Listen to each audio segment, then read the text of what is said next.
Okay, this story is kind of interesting. It was sent to me by Space Puppy 720, who is in England, I believe, and it has to do with a terrible case here that happened just last week. There's a man who had met a girl who was 16 at an arcade where he hit her up. It sounds like it might have been a random meeting. The article doesn't really say, but he expresses an interest in her romantically. He is 49, she is 16. He gives her a fake name, however, gives her a fake age, says that he's actually 30 years old. He's 49, as I said, and indicates an interest in having a romantic time with her, wants to kiss her. There's no indication beyond that he did anything appropriately, didn't kidnap her, didn't rape her, didn't touch her inappropriately. There's no indication of that. But what's interesting is that for whatever reason, this girl seems to have been okay meeting this person who is much older, but subsequently decided that she was going to lure him to a beach and confront him with two of her friends, and it led to tragic consequences. So this girl agrees to meet this man near a retaining wall on the beach, which is in Kent, England, and has tragic consequences. Before I get to that and show the article, vigilantism, in my opinion, is out of control in the Commonwealth countries, particularly in Britain and Australia, where there's no tolerance at all for anybody who is even labeled with the P word. And the police seem to even encourage this. I have a friend in London who tells me, and I have no reason to doubt it, that this is certainly the case.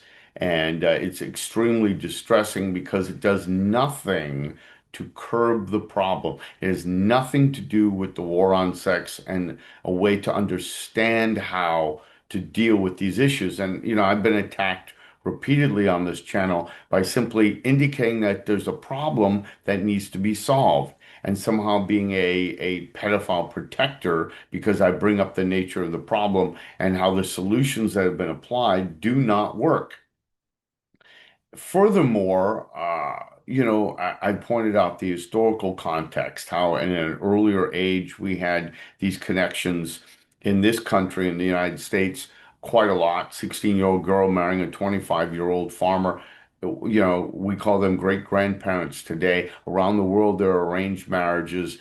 And while a lot of these are exploitative, not all of them are. And the real issue here is child exploitation. It doesn't appear like this young girl was being, quote, exploited.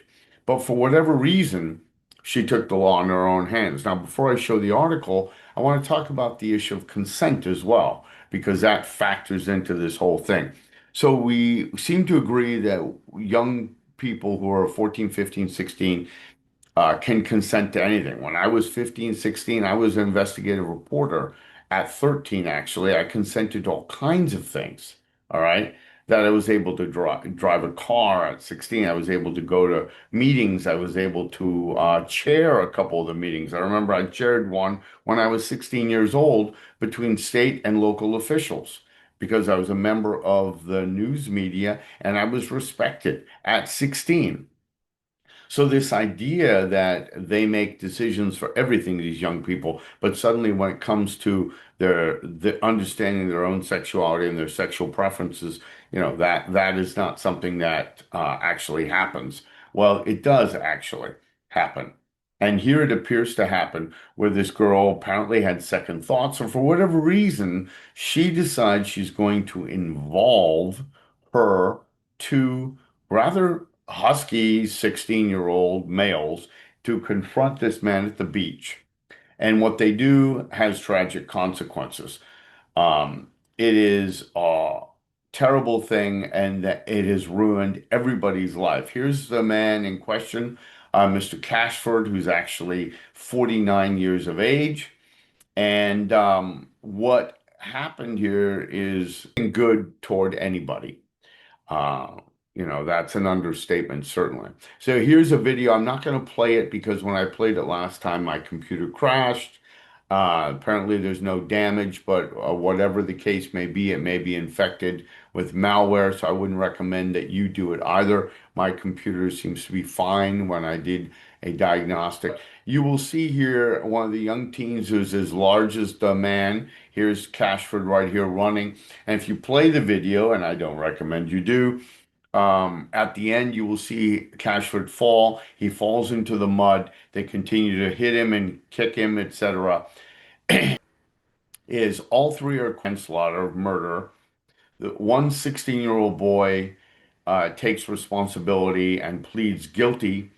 The other two do not, but the Crown Court finds them guilty anyway, and they are yet to be sentenced.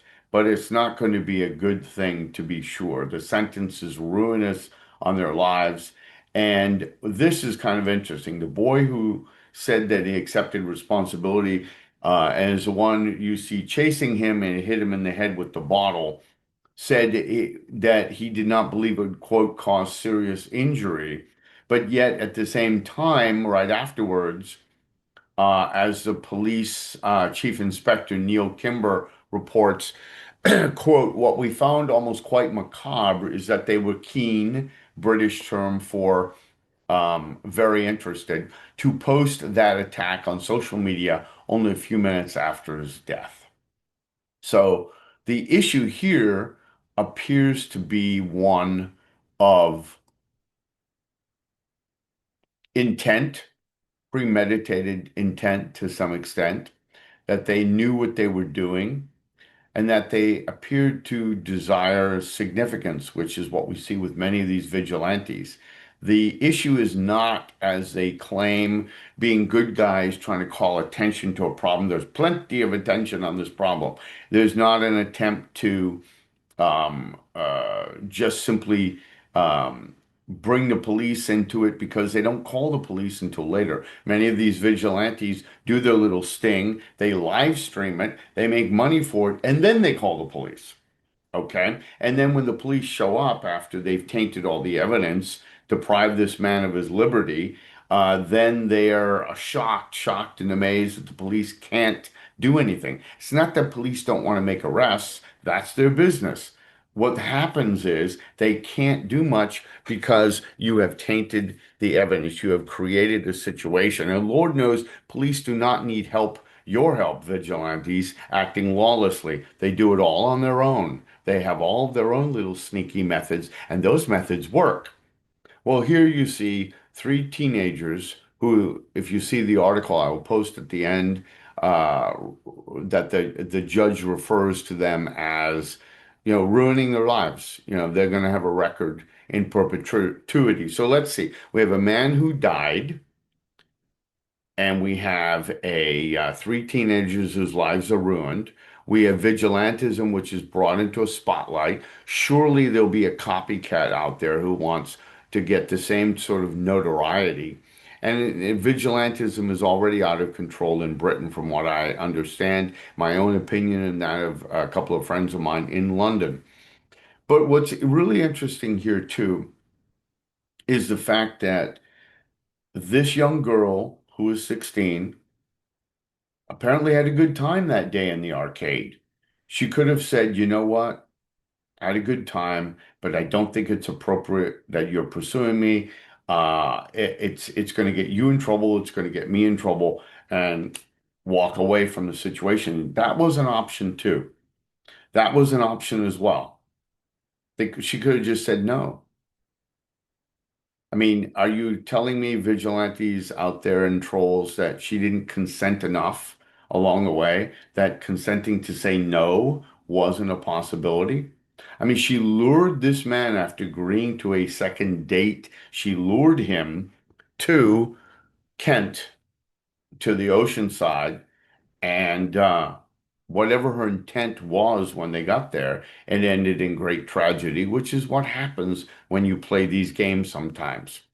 We had a case here where a man who he and his wife had an au pair from Brazil, and he decided at some point that he wanted to be rid of his wife and to kill her, and so he hatched this goofy plot. And part of this goofy plot involved a fake Tinder profile here. And in that fake profile, he had to lure a man to come to the house. And part of it was that it was going to be a role play breaking and entering thing. So the man had a knife. He was asked to bring a knife, so brings a knife, and he's, enjoying this. He's going to tie this woman up and have his way with her, right? The wife of this man. And what happens is they kill the man as he's breaking and entering, and he doesn't die right away, so they have to stab him and do all sorts of things to him. They kill the wife, and they want to frame the man who they got to play the role play to do the knife thing and break in, enter. I mean, you can see it's a mess already as I'm explaining it. And it's all found out. And so now you've killed your wife, you killed the man, the au pair, and you are not running off into the sunset. She got 10 years and he got life. She will be doing her 10 years here, then she'll be promptly deported back to Brazil where she may face additional charges. But this is what happens when you play these games. This is why vigilantism is a problem. This is why, more importantly, we are not addressing the issue at hand. We are not addressing it at all. The young lady, 16, could have walked away. She could have said, no, thank you, I've changed my mind. But for whatever reason, she decided, she and her friends, to go for significance, to post this online, even after this man was down. And they surely knew he was unresponsive, you would think. But even if he wasn't, why would you want to live stream what, or at least post it afterwards, after the fact, which clearly implicates you? Why would you want to put that on there if it wasn't for significance? A desire to say, look at me, I did something that helped make the world a better place, when in fact it made the world a much worse place. So I thank you, Space Puppy 720, for sending this to me, and I hope you all have a good day.